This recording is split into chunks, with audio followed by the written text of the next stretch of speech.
안녕하세요 여러분, 성공합시다. 자, 오늘 이야기는요, 반드시 있을 종말을 향해서 우리는 어떻게 살아야 하는가에 대한 답이 있는 본문이에요.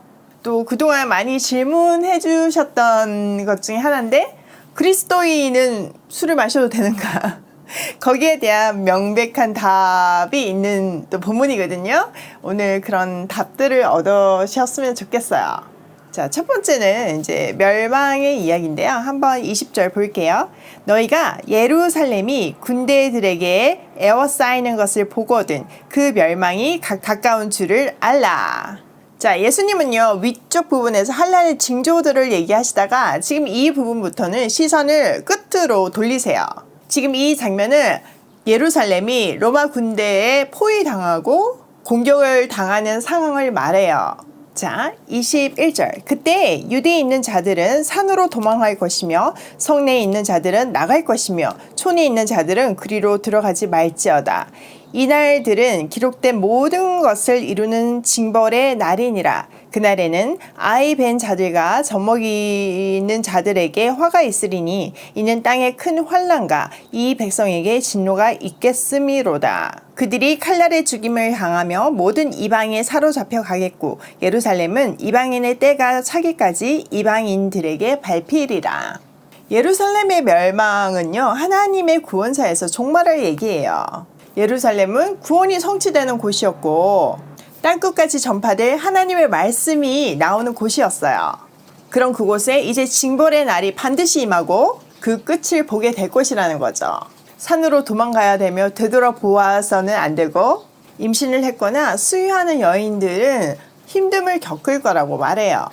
또 구약을 암시하면서 예루살렘 주민들은 포로로 끌려가거나 죽임을 당할 것이라고 예언하세요. 이 일은 이방인의 때가 차기까지, 즉 로마의 승리가 완결될 때까지 예루살렘이 짓밟힐 것을 말하고 있어요. 25절. 1월 성신에는 징조가 있겠고 땅에서는 민족들이 바다와 파도의 성난 소리로 인하여 혼란 중에 공고하리라. 사람들이 세상에 임할 일을 생각하고 무서워함으로 기절하리니 이는 하늘의 권능들이 흔들리겠습니다. 그때 사람들이 인자가 구름을 타고 능력과 큰 영광으로 오는 것을 보리라.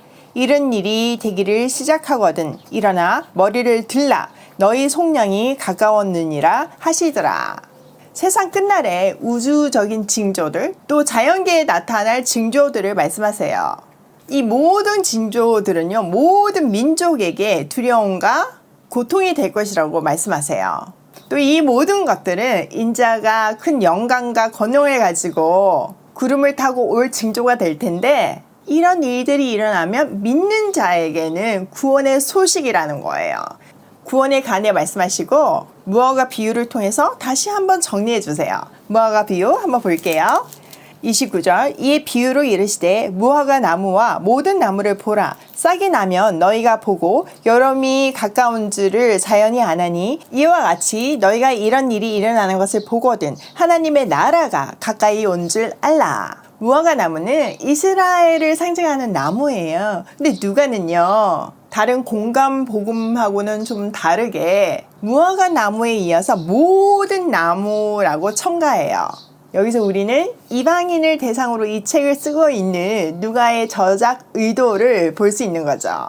우리가 일반적으로 나무에 잎이 돋으면 여름이 오는 줄을 알잖아요. 지금도 막 초록초록 되니까 이제 여름이 왔구나 이렇게 알잖아요. 그런 것처럼 이런 징조들이 있으면 하나님 나라가 가까이 온 줄 알라고 하세요. 반드시 온다는 거죠. 자, 32절. 진실로 너희에게 말하노니 이 세대가 지나가기 전에 모든 일이 다 이루어지리라. 천지는 없어지겠으나 내 말은 없어지지 아니하리라. 이 세대가 지나가기 전에 이 모든 일이 일어날 것이라고 말씀하세요. 자, 여기에 이 세대에 대해서 학자들의 의견이 분분하지만 1차적으로는 예루살렘 멸망을 경험할 지금 예수님 시대의 사람들을 말해요. 또 종말을 두고 봤을 때는 종말의 징조들의 세대라고 볼 수 있죠. 분명한 것은 예수님의 말씀은 불변하다는 거죠.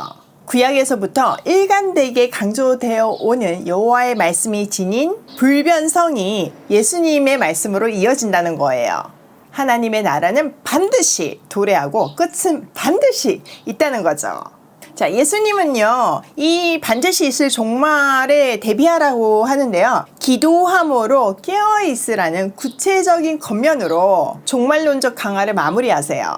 우리가 종말을 준비하는 자세는 기도하며 깨어있는 거예요. 자, 34절 볼게요. 너희는 스스로 조심하라. 그렇지 않으면 방탕함과 술 취함과 생활의 염려로 마음이 둔하여지고 뜻밖의 그날이 덕과 같이 너희에게 임하리라. 자, 이 구절은 조금 뭔가 있죠. 네, 맞아요. 바울의 문체가 여기 녹여져 있어요. 여러분, 누가는요, 바울의 주치의였어요. 바울의 마지막 글인 디모데 후서에 보면 그 로마 지하 감옥에서도 그 옆을 지키는 사람이 누가였거든요. 바울의 든든한 동력자였던 누가. 특별히 이 문장에서는 바울의 목소리가 들리는 것 같아요. 자, 누가는요, 바울의 목소리로 방탕함, 술 취함, 그리고 생활에 대한 염려, 즉 세속적인 삶으로부터 스스로 조심하라고 권면하고 있어요. 세속적인 삶에 찌들려가지고 깨어있지 않으면 그날이 덫과 같이 임하게 될 거니까요. 자, 여기에 보면 술 취함에 대한 경고가 있죠. 제가 정말 성경 공부를 하면서 많이 듣는 이야기가 그리스도인이 술을 마셔도 되는가예요. 여러분은 어떻게 생각하시나요? 요즘은 맥주 정도는 음료수라고 생각하는 그런 문화가 편만한 것 같아요. 이 술에 관해서는요, 바울이 에베소서 5장 18절에서 아주 잘 말해주고 있어요. 한번 볼게요. 18절. 술 취하지 말라. 이는 방탕한 것이니 오직 성령으로 충만함을 받으라. 참 놀랍게도요, 술하고 성령을 나란히 놓고 있어요. 술하고 성령. 전혀 상관이 없는 단어 같잖아요. 근데 그게 아니라는 거죠. 술이 갖는 속성이 성령 충만함을 가장 잘 설명하고 있어요. 자, 이 문장에서 술 취하지 말라, 성령 충만하라. 취하다와 충만하다는 헬라어의 동사의 뿌리가 같아요. 사람이 술에 취하는 거는요, 술 안에 있는 알코올 성분 때문인데요. 이거는 절대로 많이 마신다고 취하는 것이 아니라 알코올 자체가 사람을 취하게 하는 거예요. 알코올은 우리 몸에 들어오는 순간 우리 중추신경을 제압해요. 중추신경은 우리 몸의 모든 명령을 내리잖아요. 근데 술이 그 간제탑을 제압하는 순간부터 우리는 술의 명령에 의해서 움직이는 거예요. 그런 이유에서 멀쩡한 사람도, 너무나 단정한 사람도 술에 취하면 이상한 행동들을 하는 거죠. 술이 가지는 가장 중요한 속성은 지배함에 있어요. 그래서 바울은 술의 지배가 아닌 성령의 지배를 받으며 살라고 말하고 있는 거예요. 성령 충만해서 성령의 지배를 받는다는 의미는 우리가 그냥 흔히 생각하는 성령의 은사, 방언하는 거, 여러 가지 치유의 은사, 이런 거 정도가 아니에요. 성령 충만하다는 거는 성령의 9가지 열매가 우리 인생에 주렁주렁 매달리는 거예요. 성령의 9가지 열매가 뭔가요?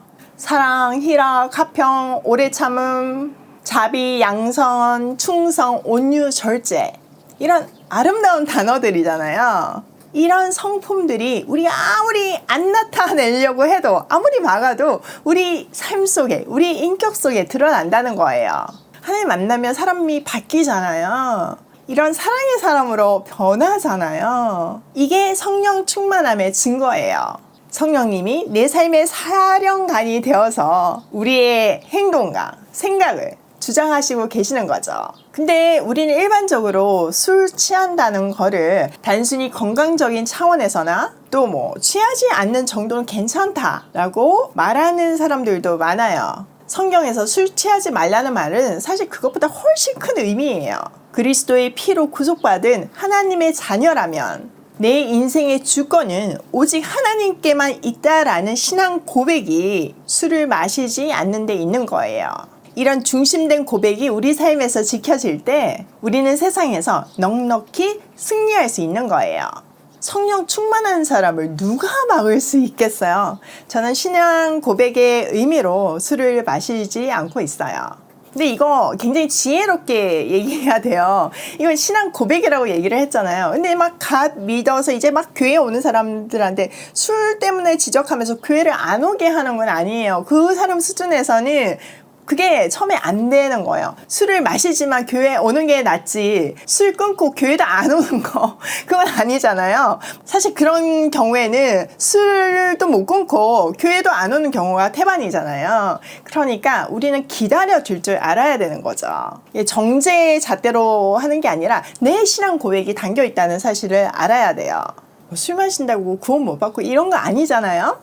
근데 사도 바울이 고기 먹는 문제 때문에 논란이 이니까 내가 그 연약한 사람들을 위해서 내가 평생 고기를 먹지 않겠다. 내가 자유하게 먹을 수 있지만 그렇게 하겠다. 이렇게 얘기하잖아요. 그게 우리의 신앙 태도라는 거죠. 제가 청년 사역을 쭉 해왔는데 청년들이 저한테 이런 술 문제에 많이 질문을 했거든요. 그러면 제가 이런 얘기들을 해줘요. 그러고 나서 물어봐요. 만약에 나는 이제 성경 선생님인데 내가 술 마시는 모습을 보면 너희는 마음이 어떻겠니? 그러면 시험 들 것 같아요.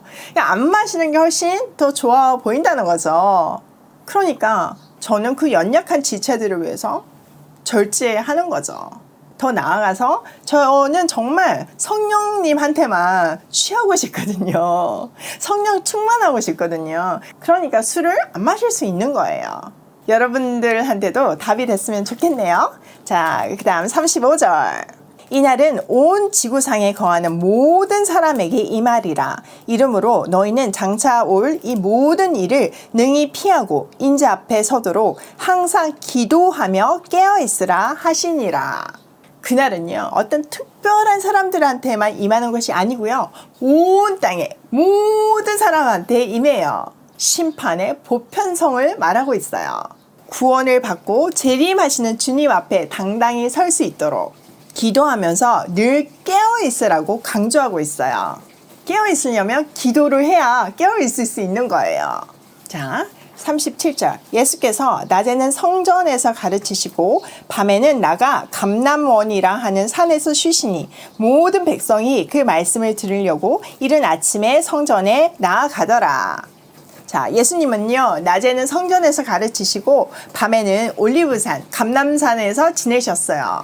이 말은요, 노숙을 했다 이런 의미보다는요, 늘 하시던 대로 그곳에서 기도했다는 말이죠. 백성들은 예수님의 말씀을 들으려고 이른 아침부터 모여들었어요. 이 장면은 예수님의 마지막 성전 사역을 요약하고 있어요. 여러분, 성경은요, 아주 심플해요. 종말은 반드시 있고 우리는 늘 기도하면서 깨어 있어야 해요. 기도하면서 깨어 있으려면 성령께서 우리를 지배하셔서 방탕과 술 취함과 온갖 걱정에 짓눌려 울상으로 사는 것이 아니라 성령의 열매 맺는 삶을 살아야 하는 거예요. 성령 충만할 때 우리는 가능하잖아요. 성령께서 우리를 컨트롤할 때, 지배하실 때 가능한 일인 거죠.